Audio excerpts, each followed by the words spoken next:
السلام علیکم ناظرین، ہائی ٹیک نیوز کے نیشنل اور انٹرنیشنل خبروں میں آپ کا خیر مقدم ہے۔ میں ہوں نیہا خان۔ نظر ڈالتے ہیں آج کی اہم خبروں پر۔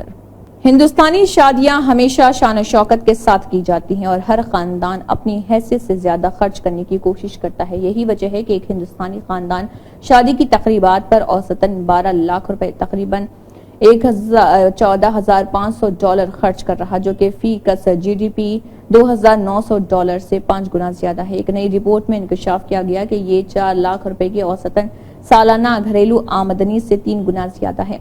عالمی بروکریج جیفریز کے مطابق ملک میں ہر سال کم از کم 80 لاکھ سے 1 کروڑ شادیاں ہو رہی ہیں اور اسے دنیا میں سب سے بڑے مقام تقریب کے طور پر جانا جاتا ہے۔ مالی سال 2023-24 میں ہندوستانی شادی کی مارکیٹ $130 بلین تقریباً 10 لاکھ کروڑ روپے تک پہنچنے کا تخمینہ ہے، جو کہ خوراک اور گروسری سیکٹر کی خوردہ مارکیٹ $681 بلین کے بعد دوسرے نمبر پر ہے۔ رپورٹ میں کہا گیا کہ ہندوستان کا جی ڈی پی کے ساتھ شادی پر خرچ کرنے کا تناسب دیگر ممالک کے مقابلے بہت زیادہ ہے۔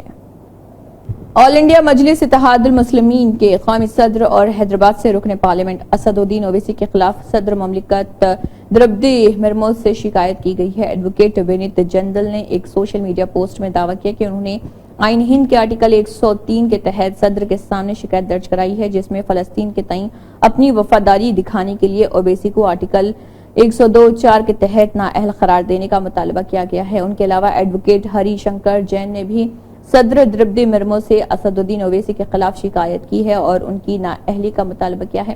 اسد الدین اویسی کے پارلیمنٹ میں حلف برداری کے دوران جے فلسطین کا نعرہ لگانے کے بعد متعدد ارکان پارلیمنٹ نے اعتراض ظاہر کیا تھا۔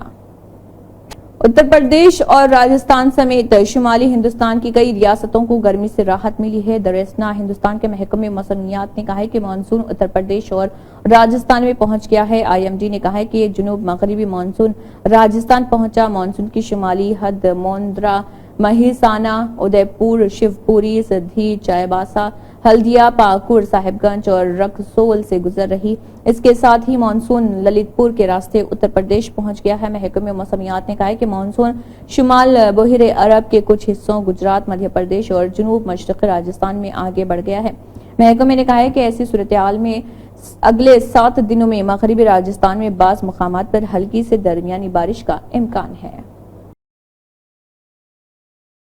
کینیا میں جاری پرتشدد مظاہروں کے درمیان ہندوستان نے افریقی ملک میں موجودہ کشیدہ صورتحال کے پیش نظر اپنے شہریوں کو انتہائی احتیاط برتنے کا مشورہ دیا۔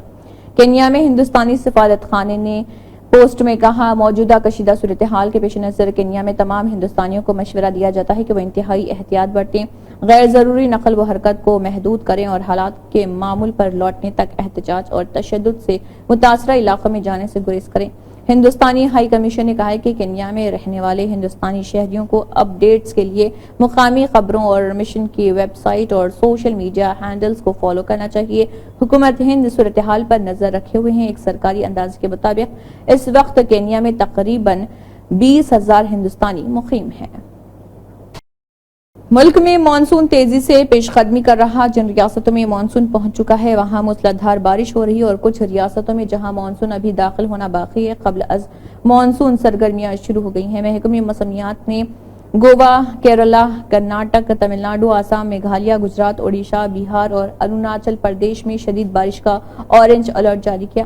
آئی ایم ڈی کے تازہ ترین اپ ڈیٹ کے مطابق جنوب مغربی مانسون شمالی بحیر عرب، ریاست گجرات اور مدھیہ پردیش کے کچھ مزید حصوں اور جنوب مشرقی راجستھان کے کچھ حصوں میں آگے بڑھ گیا ہے۔ مانسون کے اگلے 3 تا 4 دنوں میں راجستھان، اتر پردیش اور دیگر علاقوں میں آگے بڑھنے کا امکان ہے۔ مانسون جلد ہی اتر پردیش میں بھی پہنچ سکتا ہے، جبکہ دہلی میں بھی اس کے 30 جون کے آس پاس داخل ہونے کا امکان ہے۔ سی بی آئی نے دہلی شراب پالیسی کے مبینہ گھوٹالے معاملے میں دہلی کے وزیر اعلیٰ اروند کیجریوال سے 2 دن تک پوچھ تاچھ کی ہے۔ رپورٹ کے مطابق سی بی آئی نے گزشتہ روز تہاڑ جیل میں اروند کیجریوال سے تقریباً 1.5 گھنٹے تک پوچھ تاچھ کی۔ اب انہیں بدھ کو یعنی آج عدالت میں پیش کیا گیا اور مرکزی تفتیشی بیورو نے تہاڑ جیل میں وزیر اعلیٰ اروند کیجریوال سے پوچھ تاچھ کی تھی اور ایکسائز پالیسی کیس سے متعلق ان کا بیان ریکارڈ کیا تھا۔ سی بی آئی نے کیجریوال کو متعلقہ ٹرائل کورٹ میں پیش کرنے کی اجازت بھی حاصل کی اور عام آدمی پارٹی کے راجیہ سبھا کے رکن پارلیمنٹ سنجے سنگھ نے مرکزی حکومت پر اروند کیجریوال کے خلاف ایک بڑی سازش کا الزام لگایا ہے۔